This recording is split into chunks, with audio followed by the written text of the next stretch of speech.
10واں سپارہ سورہ توبہ کی آیت نمبر 84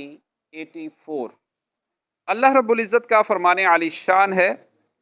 وَلَا تُصَلِّ عَلَىٰ أَحَدٍ مِّنْهُمْ مَاتَ أَبَدًا، اور ان میں سے کسی کی میت پر کبھی نماز نہ پڑھنا، وَلَا تَقُمْ عَلَىٰ قَبْرِهِ، اور نہ اس کی قبر پر کھڑے ہونا، اِنَّهُمْ كَفَرُوا بِاللَّهِ وَرَسُولِهِ، بے شک وہ اللہ و رسول سے منکر ہوئے، وَمَاتُوا وَهُمْ فَاسِقُونَ، اور فسق ہی میں مر گئے۔ اس آیت میں سرکار مدینہ صلی اللہ تعالی علیہ وآلہ وسلم کو منافقین کے جنازے کی نماز اور ان کے دفن میں شرکت کرنے سے منع فرمایا گیا، اور اس کا شان نزول یہ ہے کہ عبداللہ بن ابی بن سلول منافقوں کا سردار تھا۔ جب وہ مر گیا تو اس کے بیٹے حضرت عبداللہ رضی اللہ تعالی عنہ، جو نیک صالح مخلص صحابی اور کثیر العبادت تھے، انہوں نے یہ خواہش کی کہ سید عالم صلی اللہ تعالی علیہ وآلہ وسلم ان کے باپ عبداللہ بن ابی بن سلول کو کفن کے لیے اپنا قمیص مبارک عنایت فرما دے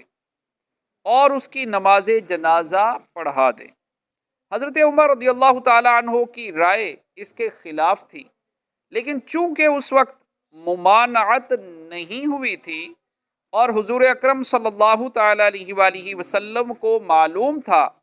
کہ آپ صلی اللہ تعالی علیہ وآلہ وسلم کا یہ عمل بہت سے منافقین کے ایمان لانے کا باعث ہوگا، اس لیے حضور پر نور صلی اللہ تعالی علیہ وآلہ وسلم نے اپنی قمیص بھی عنایت فرمائی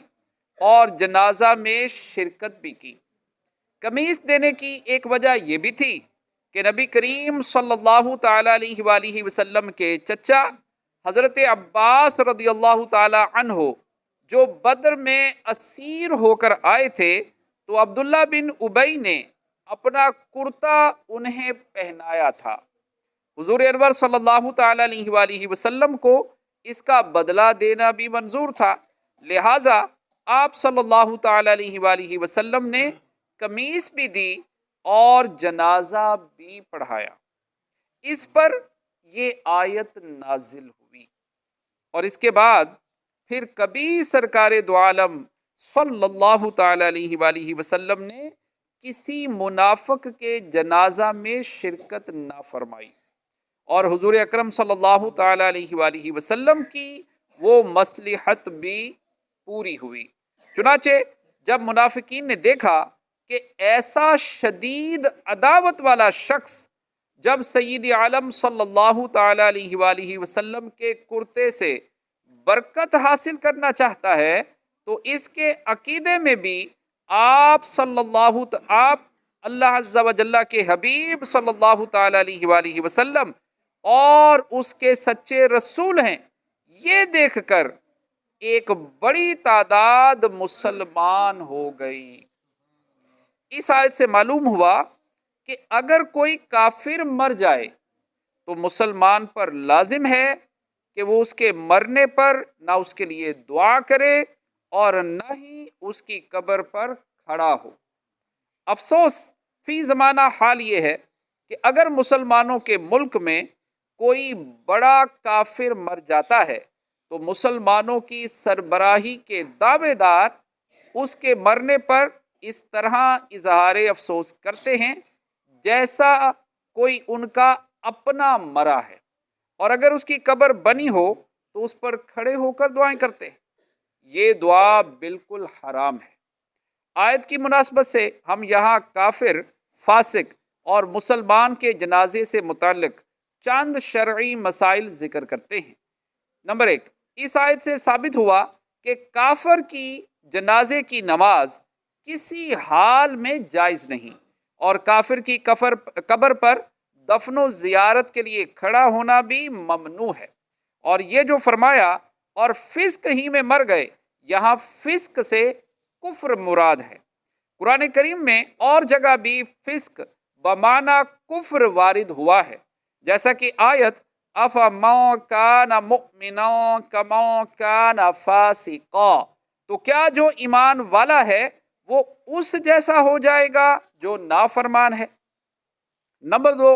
فاسق کے جنازے کی نماز جائز بلکہ فرض کفایہ ہے، اس پر صحابہ اور تابعین رضی اللہ تعالی عنہم کا اجماع ہے، اور اس پر علماء صالحین کا عمل، اور یہی اہل سنت و جماعت کا مذہب ہے۔ فاسق کہتے ہیں گناہگار کو، گناہگار کا نماز جنازہ پڑھا جا سکتا ہے۔ نمبر تین، جب کوئی کافر مر جائے اور اس کا ولی مسلمان ہو تو اس کو چاہیے کہ بطریق مسنون غسل نہ دے، بلکہ اس پر پانی بہا دے، اور نہ کفن مسنون دے بلکہ اتنے کپڑے میں لپیٹ دے جس سے اس کا ستر چھپ جائے، اور نہ سنت طریقے پر دفن کرے اور نہ بطریق سنت قبر بنائے، صرف گڑھا کھود کر اندر رکھ دے۔ اللہ پاک کی بارگاہ میں دعا ہے جو پڑھا سنا عمل کی توفیق عطا فرمائے، آمین بجاہ خاتم النبیین صلی اللہ تعالی علیہ وسلم اجمعین۔